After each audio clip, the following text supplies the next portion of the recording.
Now, rather than use my standard one-by-one dissolve introduction for what the ingredients are going to be, we're just going to get right into this one. I'm going to be using 8 fresh lemons. I'm going to be using 5 cups of white granulated sugar, a handful of golden raisins, although I've got big hands, you can infer what you wish. That's going to be about 1/4 cup. I'm going to be using wine yeast. It's going to be a Red Star Premier Cuvée wine yeast. And the reason for that, instead of bread yeast, is that I need something that's going to cut through all that acidity and sugar that we're going to be using to make this wine. You'll need something to juice your lemons with. Since we're going to be zesting the lemons, you'll need your zester of choice. Optional, but it might be helpful. A straining bag. We're going to be using about 1 gallon of water.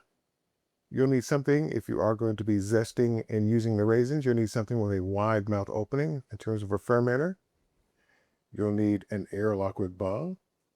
And in about a week or so, you're going to need a secondary jug, carboy, demijohn, take your pick, to transfer our wine for the long fermentation process. And of course, as always, using your food sanitizer of choice. Everything is going to be properly cleaned and sanitized before I start making this wine. And as such, that's what I'm going to be using to make this wine. Of course, anytime you're dealing with fresh fruit, I want to go ahead and give them a quick rinse.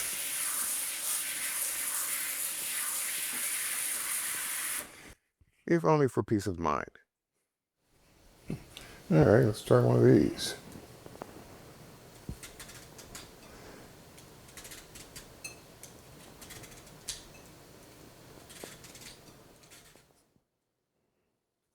All right, that's enough of that.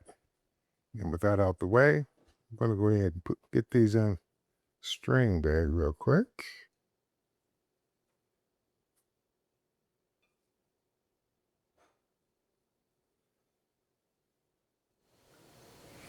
Now the next thing I want to do is I'm going to give our raisins a rough chop.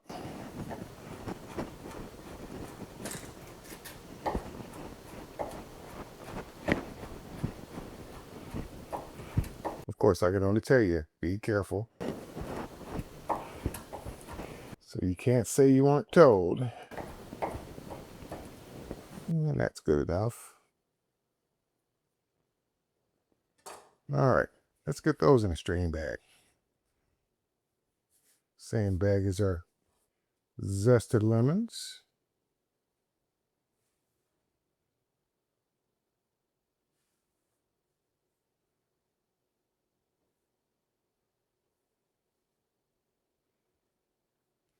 And we can go ahead and tie that off.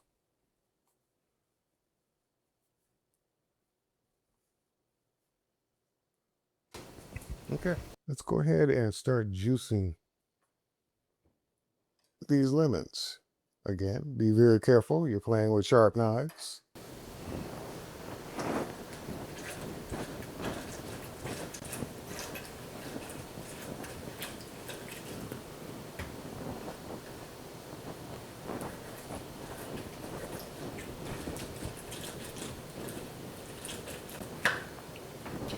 And repeat the process.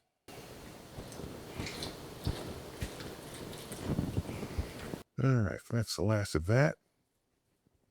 And you might find it helpful if you have a small strainer.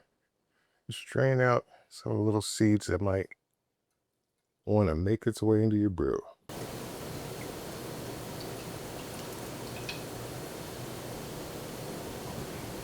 All right, I'll let that settle in, and then we'll move on to the next step. We want to go ahead and start putting everything together. And a couple of ways of doing it. One, the easiest way to do it would have been to pour in about 1/2 gallon of our water, warmed it up in a pot, added our sugar so that it would dissolve a lot more easily. Then once it's cooled down a bit, pour everything back in the fermenter, add our lemon juice, and proceed from there. But I'm not doing it that way because my pot, my big pot, is currently being used for dinner. So I don't have that option. So we're going to do it this way. Go ahead and pour in our lemon juice, which was almost 2 full cups, just a little bit short.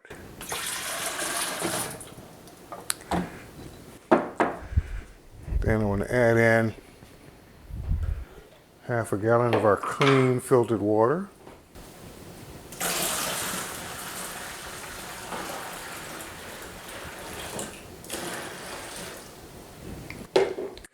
Then I want to add in our 5 cups of sugar.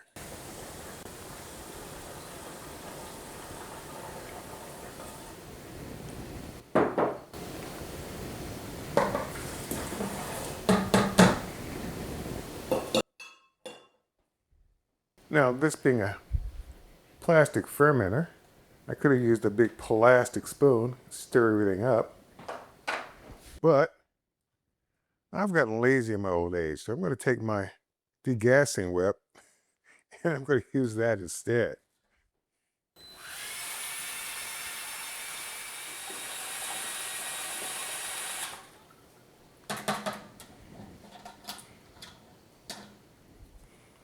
Now that I know how much volume I've got because of all the sugar and lemon juice I've added, I also know that I want to bring the level up to at least the 1 gallon mark, or in my case, the 4-liter mark. And to do that, we're going to add in some of our remaining 1 gallon of water.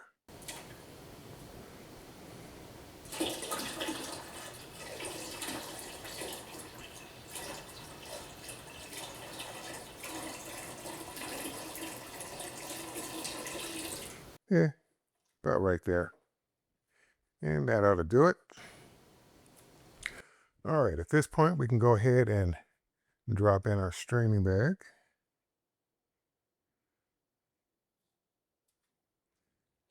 And for the moment, put our lid back on. I managed to take a hydrometer reading, and our numbers came in at 1.110. I also took a pH reading, and that number came in at 2.28, which is about what you would expect from lemon juice. Now, so far, the only thing we've made is lemonade. In order to turn it into wine, we need to go ahead and add in our yeast. Let's go ahead and sprinkle it around. Use a full pack this time. Put the lid back on. Put the lid back on properly. I can get it on. There we go. Nice and tight. And once again, if you've not seen my videos using this particular fermenter does have its own built-in airlock. So if you don't have an airlock built in on your fermenter, you might want to go ahead and use your standard airlock. But this one does work. About an hour later, I decided to plug in the other airlock that comes with this particular fermenter just to eyeball how things are going. And it looks like things are going pretty well. And it's also time to label our creation for short-term posterity. And this is what we got. We're making a lemon wine. We started it on this date, and our starting gravity was 1.110. Now from this point on, I'm going to go ahead and leave the straining bag in there for at least a week, and then pull it out and make a decision one way or another to either continue fermentation in primary fermenter here for another couple of weeks, or just simply rack it into the other carboy, jug, demijohn, whatever, for the long haul fermentation. Might rack it once again sometime during the next several months, but basically that's going to be the process until I decide